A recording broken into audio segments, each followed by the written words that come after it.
नमस्कार। शेयर बाजार में कब कहां से सरप्राइज मिल जाए ये कोई नहीं बता सकता, है ना। अब सोचिए, क्या किसी ने सोचा था कि एक कंडोम और मेडिकल डिवाइस बनाने वाली कंपनी का स्टॉक अचानक से मार्केट का सबसे हॉट टॉपिक बन जाएगा। बिल्कुल, हम बात कर रहे हैं क्यूपिड लिमिटेड की। पिछले कुछ ही हफ्तों में इस स्टॉक ने 150% से ज्यादा का जबरदस्त उछाल दिखाया है।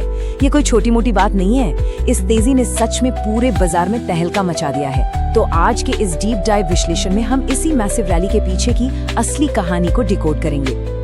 अब इतनी भयंकर तेजी देखने के बाद हर निवेशक के दिमाग में इस वक्त एक ही सवाल घूम रहा है, क्या अभी भी इस शेयर में पैसा लगाना चाहिए?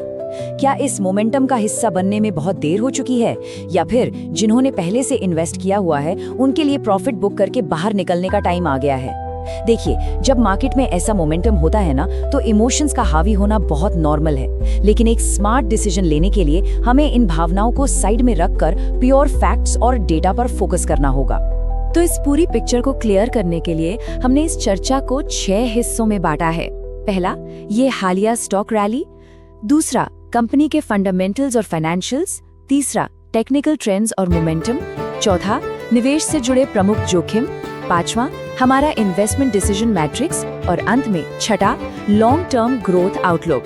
इस 360 डिग्री फ्रेमवर्क से हम इस पूरी हाइप को बहुत ही लॉजिकल तरीके से समझ पाएंगे। तो चलिए सीधे जंप करते हैं हमारे पहले भाग पर, द रीसेंट स्टॉक रैली। पिछले कुछ समय का चार्ट उठाकर देखें तो ये बिल्कुल साफ है। एक बहुत ही कम समय में क्यूपिड लिमिटेड ने छप्पर फाड़ रिटर्न दिए हैं।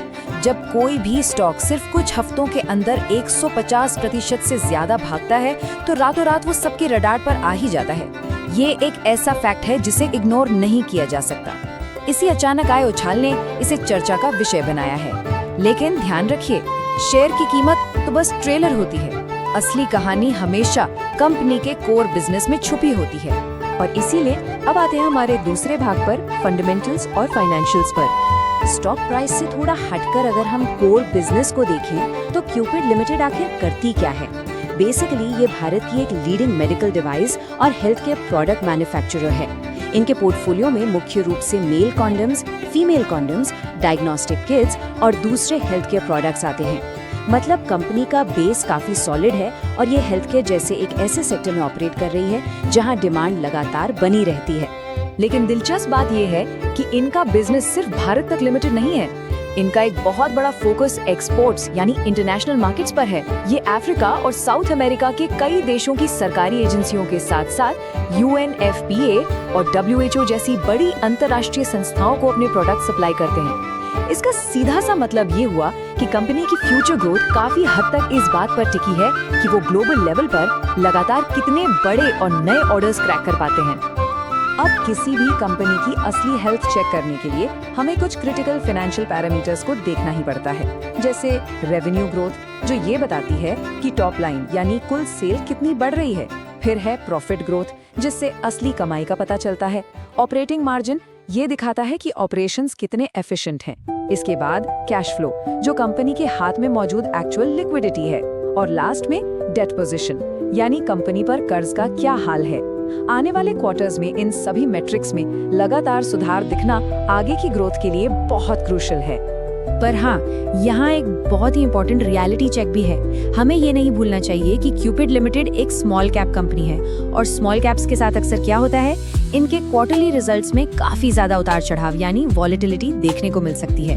हो सकता है कि एक तिमाही में नंबर्स एकदम आउटस्टैंडिंग आ जाएं और अगली में उम्मीद से कम।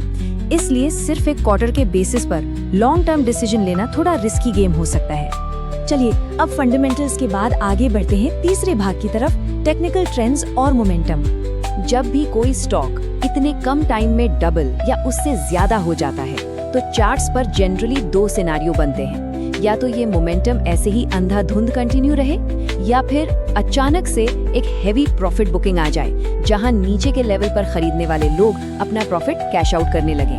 देखिए, बिना किसी सॉलिड प्लान के एकदम टॉप यानी पीक पर जाकर खरीदारी करना हमेशा खतरे से खाली नहीं होता, क्योंकि मुनाफा वसूली का दौर किसी भी वक्त ट्रिगर हो सकता है। तो ऐसे में हमारी टेक्निकल अप्रोच क्या होनी चाहिए? स्टेप 1, थोड़ा पेशेंस रखिए। स्टॉक को एक स्ट्रॉन्ग सपोर्ट लेवल बनाने का टाइम दीजिए जहां प्राइस थोड़ा स्टेबल फील हो। और स्टेप 2, अगर इन्वेस्टमेंट का मन बना भी लिया है तो एक साथ पूरा पैसा यानी लमसम डालने के बजाय चंक्स में यानी फेज्ड इन्वेस्टमेंट करने के बारे में सोचना चाहिए। इससे अगर गिरावट आती भी है तो रिस्क काफी हद तक मैनेज हो जाता है। और रिस्क की बात चल ही रही है तो सीधा आते हैं हमारे चौथे भाग पर कि इन्वेस्टमेंट रिस्क्स। किसी भी स्टॉक में पैसा डालने से पहले इन मेजर रिस्क फैक्टर्स को इग्नोर करना बिल्कुल भी समझदारी नहीं है। सबसे पहला, इतनी बड़ी रैली के बाद कभी भी शॉर्ट प्रॉफिट बुकिंग आ सकती है। दूसरा, जैसा हमने डिस्कस किया, स्मॉल कैप होने की वजह से इसमें हाई वॉलेटिलिटी हमेशा बनी रहेगी। तीसरा रिस्क बिजनेस के मोर्चे पर है। अगर ग्लोबल एजेंसी से आने वाले नए ऑर्डर्स में कोई कमी आती है या फिर क्वार्टरली रिजल्ट्स इनकंसिस्टेंट रहते हैं तो इसका सीधा और नेगेटिव असर स्टॉक पर पड़ेगा। सिर्फ ऊपर जाते हुए ग्राफ को देखकर पैसा लगाना कभी भी एक साउंड स्ट्रेटजी नहीं होती। इसी के साथ हम आते हैं इस चर्चा के सबसे प्रैक्टिकल हिस्से पर, भाग 5, द इन्वेस्टमेंट डिसीजन मैट्रिक्स। तो आइए इस पूरे एनालिसिस को एक बहुत ही क्लियर कंडीशनल मैट्रिक्स में फिट करते हैं। अगर किसी ने स्टॉक को बहुत निचले लेवल्स पर खरीदा हुआ है तो उनके लिए पार्शियल प्रॉफिट बुक करना एक स्मार्ट मूव हो सकता है, जबकि बाकी हिस्से को वो होल्ड कर सकते हैं। दूसरा सिनेरियो, जिनके पास अभी ये स्टॉक नहीं है, उन्हें फोमो में आकर जल्दबाजी करने के बजाय एक बेहतर एंट्री पॉइंट का वेट करना चाहिए। और तीसरा, अगर किसी ने बिल्कुल टॉप पर यानी हाई लेवल्स पर एंट्री ले ली है तो पैनिक करने से कुछ नहीं होगा। इसके बजाय कंपनी की आने वाली अर्निंग्स और चार्ट्स पर क्रूशियल सपोर्ट लेवल्स को बहुत ही क्लोजली मॉनिटर करना चाहिए। फाइनली बात करते हैं हमारे छठे और आखिरी भाग की, long term growth outlook. Long term में कोई भी कंपनी टिकेगी या नहीं, ये पूरी तरह से उसके बिजनेस एग्जीक्यूशन पर डिपेंड करता है। क्यूपिड के लिए लॉन्ग टर्म पोटेंशियल तभी बरकरार रहेगा जब वो इन स्पेसिफिक कैटलिस्ट पर खरा उतरे, जैसे अपने रेवेन्यू और प्रॉफिट्स को लगातार बढ़ाना, एक्सपोर्ट मार्केट से नए ऑर्डर्स सिक्योर करना और अपने प्रोडक्ट पोर्टफोलियो को और मजबूत बनाते रहना। बिना इन चीजों के सस्टेनेबल ग्रोथ अचीव करना नामुमकिन है। लेकिन इन सब के बीच एक कड़वा सच हमेशा याद रखना चाहिए। शेयर बाजार में फ्यूचर रिटर्न्स की कोई गारंटी नहीं होती, बिल्कुल जीरो गारंटी। कंपनी के फंडामेंटल्स कितने भी धांसू क्यों न लगे या मोमेंटम कितना भी पॉजिटिव क्यों ना हो, मार्केट की अनसर्टेनिटी को कभी भी पूरी तरह से खत्म नहीं किया जा सकता। एक समझदार इन्वेस्टर हमेशा इस रियलिटी चेक को एक्सेप्ट करके ही आगे बढ़ता है। तो इस पूरे डीप डाइव का बॉटम लाइन क्या है? बॉटम लाइन यही है कि इन्वेस्टमेंट से जुड़े डिसीजंस कभी भी जल्दबाजी में या दूसरों को देखकर नहीं लिए जाने चाहिए। हर लॉजिकल डिसीजन के पीछे 3 पिलर्स का होना बहुत जरूरी है: कंपनी के फंडामेंटल्स, उसका वैल्यूएशन और टेक्निकल ट्रेंड्स।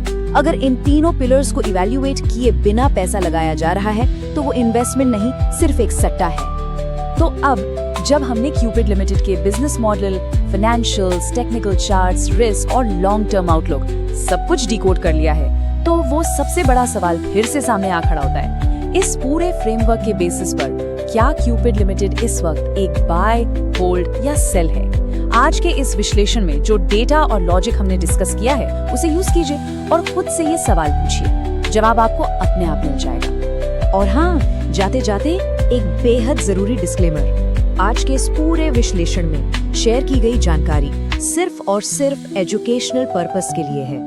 किसी भी तरह का वित्तीय निर्णय लेने से पहले अपनी खुद की इंडिपेंडेंट रिसर्च जरूर करें या किसी योग्य फाइनेंशियल एडवाइजर से सलाह लें, क्योंकि सही ज्ञान ही मार्केट में आपका सबसे बड़ा इन्वेस्टमेंट है। इस चर्चा में हमारे साथ बने रहने के लिए बहुत बहुत धन्यवाद।